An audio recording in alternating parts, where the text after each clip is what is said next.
Today, I have a video for the young people. If you're younger than I am, so I'm 43, this is for 20, 30-year-olds. I just wanted to give some advice about things that I wish I had done at your age or thought or just, conceived of that would have helped me today. I'm very happy with the way my life has gone, but there are some things that I could have done to optimize. And so that's why I'm making this video, kind of a letter to younger Chrissy, and hopefully you guys can learn from me. So my first item is to give a damn. Just literally be aware and to care. When I was let's just say under 37, I had no concept of finances. I was just spending what came in. I wasn't really saving. I wasn't putting it to a saving account or doing anything like that. I never spend more than I had. And I realize now that's because I really didn't have a credit card. I was always just using my check card. And that's maybe why I didn't get to debt. So that's not one of my, my pieces of advice for you. But when I woke up to finances, I realized that I was not saving anything for the future, not optimized.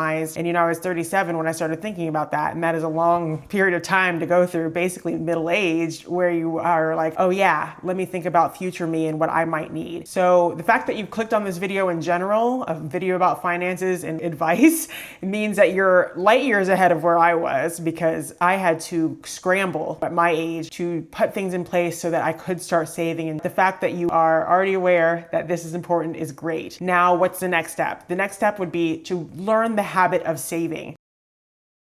I had a phase where I was paying off student loan debt, one from a master's degree and then of course from medical school. And the process of doing what I could, pulling money, selling things, doing everything I could to get that debt down faster really changes you. So it's that process that everybody talks about, like love the process, don't just love the result. The process did help me. It helped me realize, first of all, what do I need? Like what should I be spending my money on? And a lot of that stuff, when I owe people money, I'm not going to spend money on extra food, extra clothes and things because I'm in debt. I should probably pay this off as soon as I can. Basically, paying debt changed me. So when you're paying off a lot of debt, you kind of realize, man, I wish that all of this could be something that I kept instead of sending it away and paying for past Chrissy's, not mistake in the case of educational debt, but past Chrissy's life. When you do wake up from a financial slumber, it does feel like a mistake, but the life I financed, the education I financed got me to where I am today, and I'm very happy with my life. And I think every day how glad I am that I made it through medical school, did the training, jumped through all the hoops, and now I can build this financial life that I have now, and I'm happy. So it might have been a slower start than somebody else, but I am so proud and just amazed at where I've come because I put in the work and put in the time. So anyway, and we'll come back to that later, but if you're paying off debt, that can build a savings habit for you, or just be somebody who saves, because as you know, saving compounds, especially if you're investing, which is going to be number 3, but the habit of saving also compounds. So number 3 would be to be an investor.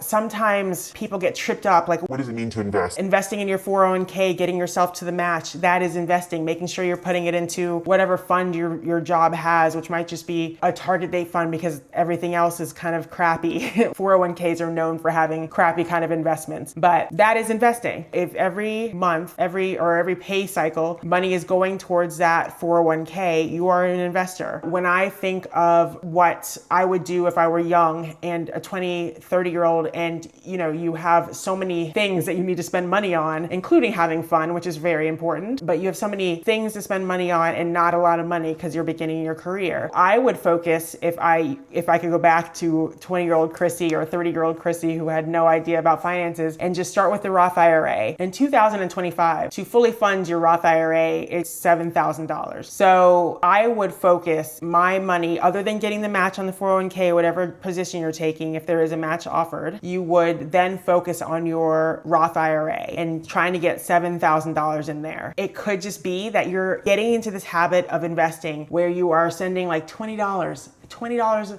every pay period, or like $40 a month, whatever it is, $50 a month. But you can also, if you're somebody who is always buying lunch, always buying coffee or something like that, it could be that you consciously say, okay, I was about to spend money on this coffee. I'm going to move that over to actually putting it into my investment. You would go to Fidelity, you'd go to Schwab, you'd go to Vanguard, and you'd open a Roth IRA, or with your job, they might have the option where you can send money to the 401k, but you also can send money to a Roth IRA. So however you do it, I would just say, look for a total stock market index fund. So at Fidelity, it is VSKAX. At Schwab, it's SWTSX. And at Vanguard, which is a very popular place, everybody loves Vanguard, is VTI. That might be all you do right now. Just for even a couple years, everything that comes in, all you're doing is putting it in total stock market funds. And if you want to get a little more complex, you could do some of it towards the total stock market fund. You could do some towards an international fund. Either way, you are making it simple. Yes, you'll be completely invested in stocks, but as you learn more, you can learn to diversify. I'm trying to get at the people with no investing history, and you need a place to start, and you're nervous about what to do wrong. And we all are to some degree. We'll all listen to other people, see what they're investing in, because what if we're not doing it right? What if everything is in these total stock market funds and S&P 500 funds? Where else should my money be? That you can get into that later, but right now, just focusing on getting into equities, which is the total stock market fund, and not picking individual stocks and not trying to basically gamble using stock markets. So this is mostly for the men at this point, because if you look at research on investing, men are always trying to move things. They're selling when it's low and buying when it's high. And so for you and for everyone, making it boring, where you just get the money and you're putting it back in and you're just steadily investing instead of trying to get in on the ground in NVIDIA, or trying to time the fact that likely Tesla's going to go back up again because they're so innovative. Just doing the simple thing, opening a Roth IRA and trying to get as close as you can to funding it at $7,000 a year. Before doing the Roth IRA, trying to get the match on the 401k, that should be the first step, then the Roth IRA. And then when you're filling all of those buckets, including your health savings account, so there's these tax advantage accounts that you have, you can get into the other things such as doing a brokerage. And honestly, I don't want to go too far into this, but if you are somebody who's really into this, trying to retire early, contributing to a brokerage is a great thing to do, because that's the money you can have to spend in the first however many years after you retire at 35 or 40 or whatever you're trying to do. But honestly, you want to also take care of future you. And we know that wealthy people have these tax advantage accounts already settled, fully funding them and whatnot. So I would just make sure that you have your future taken care of. And you can always get a job again in the future should you not have what you need at 60, 65 or whatever, but you're going to be much less likely to want to work by then, especially if you've been taking these last few years. So take advantage of this tax advantage accounts before going towards opening a brokerage account, just because yes, there's a lot of things you want to do, but really having that money be a no-no to touch is a good thing to do, because there are going to be times in your life where you're probably going to want to take it out, but this should be money that it's like out of your mind, out of your sight. You're not thinking about it. You're not watching the permutations of the stock market and freaking out and wondering if you should put it all in cash or anything. This is just money that you're saving for future you, and because you have such a long time horizon that it doesn't matter if you lose half of your investment and then tariffs come and you're losing even more. It's going to be okay. As long as the United States is existing and we're not in the zombie apocalypse, you're going to be okay. Your money is going to be fine, and we are going to continue to go up in the stock market. That's what we see. So be somebody who invests and get into the habit of just steadily putting money into the market. It's called dollar cost averaging, where you're just steadily putting money into the market, no matter if it's going up or down. You are not trying to time the market. You're just putting money in, and you're trusting that America is going to continue being the dominant financial powerhouse that it is. So after becoming an investor and making sure that you're investing in the boring way, which is just keep on going and don't try to trade things and try to do too much, I want you to watch your spending.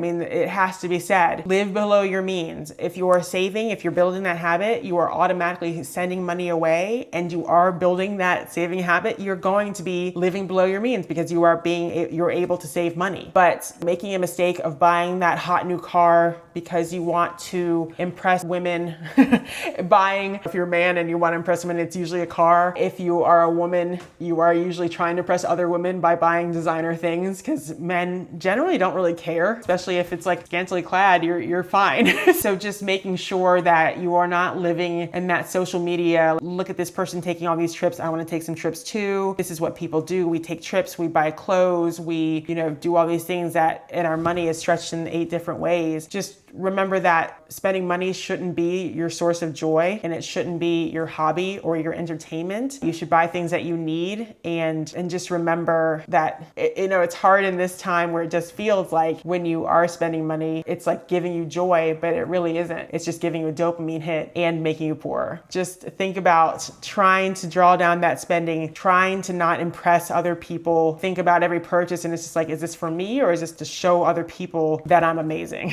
So yes, just if you can, and it's so hard when you're 20 and 30 because that's what you want to do, is show people, show off, let people know that you're doing well and that you're all right. But do that by having your bank account be all right, and don't show them. Okay, that would be terrible. But but know that in your mind, like, I am solid, I am secure, I have a lot of money that people don't even know about because I don't feel the need to show them. That is doing well. The next one is to set financial goals.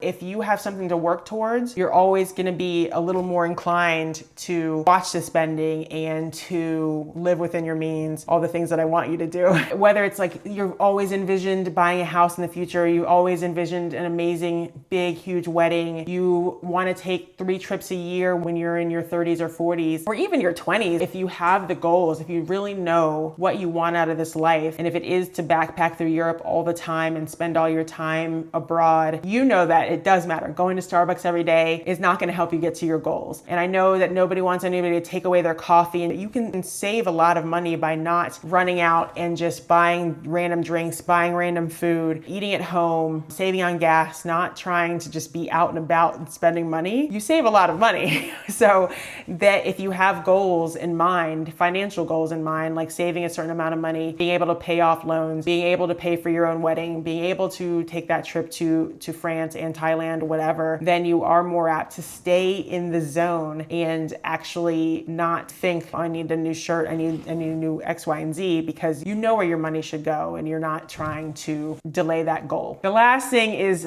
I have to say it because it's almost talking just to past me, that you can really do anything. You can do anything in this world. It took me a long time to realize that I could do medicine. I did a master's in international affairs, and halfway through that master's degree, I realized that this is not what I wanted to do. I wanted a better ability to help people and without the politics involved. And I knew that medicine was where I needed to go, or, medicine, law, something else was where I needed to go. And the fact that I could get through this master's degree with minimal interest anymore and still do well, let me know that if I put my attention to anything, I can do it. So that's really what I would leave with you, is that I know it might be like, oh, she's a doctor, she's definitely smart, whatever. I was an average student until college, where I realized, oh, if I study and follow instructions, I can actually get really good grades. And then it took off from there, and I just did the things that I wanted to do. And I just want you to know that if there is something in your life that you want to do and you think, oh man, like medical school, for instance, it just takes so much time, that time is going to pass anyway. And there is not a day that goes by that I do not just say, thank you, past Chrissy, for doing the things to get yourself to where you are now, where you have a secure job. I mean, I know nothing is secure now. I'm just